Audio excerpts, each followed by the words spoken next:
భారీ స్కామ్ని ఛేదించేశాం. త్వరలోనే నిందితులను పట్టేసుకుంటాం. నకిలీ మద్యం వెనుకున్నది ఎవరైనా వదిలిపెట్టే ప్రసక్తి లేదు.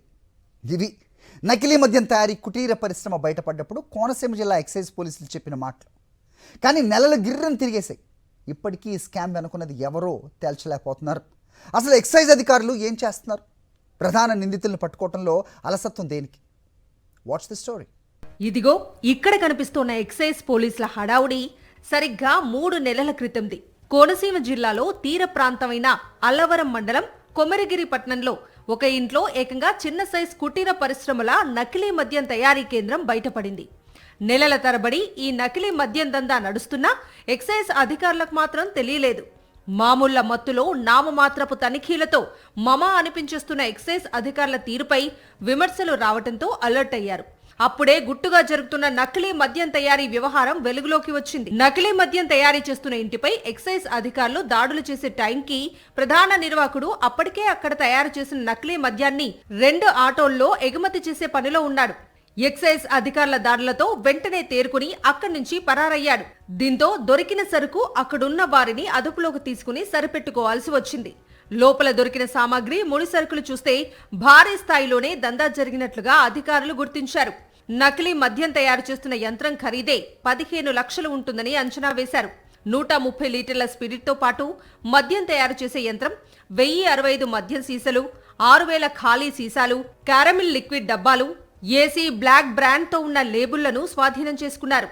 8 మందిని అదుపులోకి తీసుకున్నారు. నెలలు గడుస్తున్నా ఇంత భారీ ఎత్తున నకిలీ మద్యాన్ని తయారు చేయించిన ప్రధాన నిందితుడిని మాత్రం పట్టుకోవడంలో విఫలమయ్యారు ఎక్సైజ్ పోలీసులు.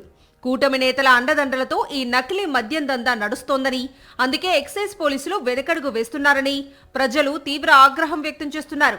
ఎక్సైజ్ అధికారులు మామూలు మతుల్లో తూలుతూ కొంతమంది ప్రజాప్రతినిధుల యొక్క కొనసన్నల్లో వాళ్ళు చేసినటువంటి కార్యక్రమం ఇది. ఎందుకంటే అసలైన ముద్దాయిలు ఇంతవరకు కూడా పట్టుకుని ఈ వీళ్ళు చేశారని. ఎందుకంటే 10 కోట్ల రూపాయల కుంభకోణం సామాన్య వ్యక్తులు చేసే వ్యాపారం ఏం కాదు ఇది. ఎందుకంటే దీనికి వెనకాల మూలస్థానం చాలా ఉంది. ఏదైతే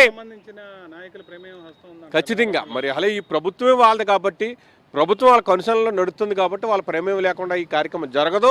అమలాపురం జిల్లా ఎక్సైజ్ కార్యాలయానికి కూతవేటు దూరంలో తయారు చేస్తున్న నకిలీ మద్యం దందాను గుర్తించడానికే అధికారులకు నెలల సమయం పట్టింది.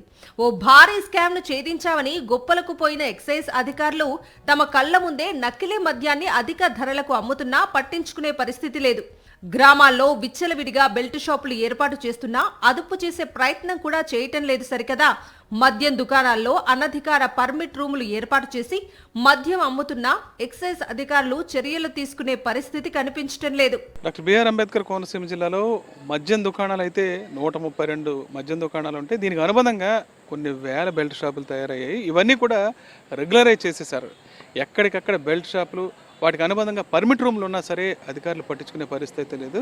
కనీసం కొద్ది రోజుల క్రితం పట్టుకున్న నకిలీ మద్యానికి సంబంధించి సూత్రధార ఎవరనే విషయాన్ని కూడా ఇక్కడ అధికారులు ఇప్పటిదాకా ఐడెంటిఫై చేయలేకపోయారు. కేవలం ఎవరైతే సిచ్యువేషన్లో ఆ రోజు దొరికారో వాళ్ళని మాత్రం అరెస్ట్ చేసి చేతులు దులిపేసుకున్నారు. దీనికి సంబంధించి వివరాలు అడిగినా సరే స్పష్టంగా బయటకు వచ్చే పరిస్థితి కూడా కనబట్టలేదు. ఇప్పటికైనా ఉన్నతాధికారులు ఈ వ్యవహారం మీద చర్యలు తీసుకుని ఎవరైతే నకిలీ మద్యం సూత్రధారులు ఉన్నారో ఖచ్చితంగా వాళ్ళని పట్టుకోవాలని స్థానిక ప్రజాప్రతినిధులు, అదేవిధంగా అమలాపురం వాసులు కూడా కోరుకుంటున్నారు. అమలాపురం నుంచి Vijayalakshmi Harish for Sakshi news.